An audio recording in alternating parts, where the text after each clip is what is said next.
Mapagpalang araw po sa ating lahat. Ako po ay mag-aalay ng isang awitin para po sa ating Panginoon sa pinamagatang Pupurihin Ka sa Amin.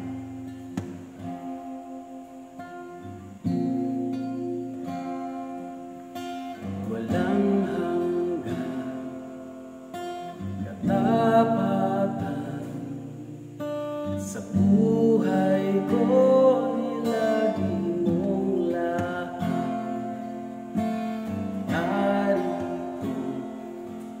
sa biyaya mo,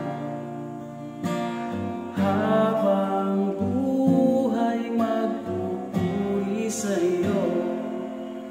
Pupurihin ka sa awit, tataas ang aming tinig, tatanghal sa buhay ko.